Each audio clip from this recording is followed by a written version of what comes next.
First it was barking, now it's coughing. Hillary Clinton suffered an epic coughing fit on the campaign trail.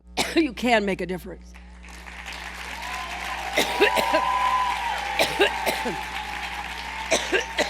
She sipped water, but it didn't help much.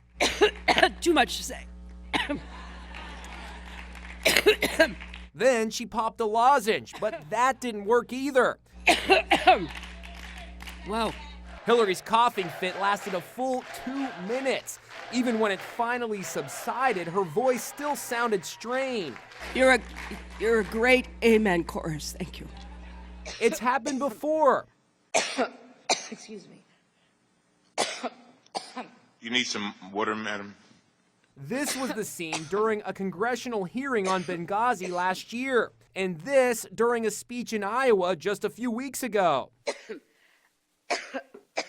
So does the presidential candidate have a medical issue? I went to ear, nose, and throat specialist Dr. Jonathan Aviv. From what you're seeing in the video, what are you seeing going on here? Well, there are a couple of things. It's not just cough. There's some hoarseness, there's some throat clearing. In fact, there's some frequent throat clearing. You know, when you have these trio of symptoms, you have to think of what I call throat burn reflux, which is acid reflux affecting the throat. Dr. Aviv says Hillary might have made a mistake by reaching for those lozenges.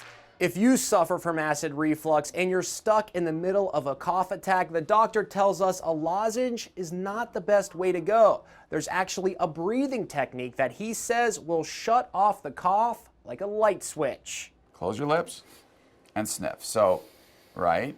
And then instead of opening your mouth and pushing the air out, tighten your core and as slowly as possible. You have to learn this. Slowly as, there we go. Clinton's coughing fit came the day after she raised eyebrows by barking.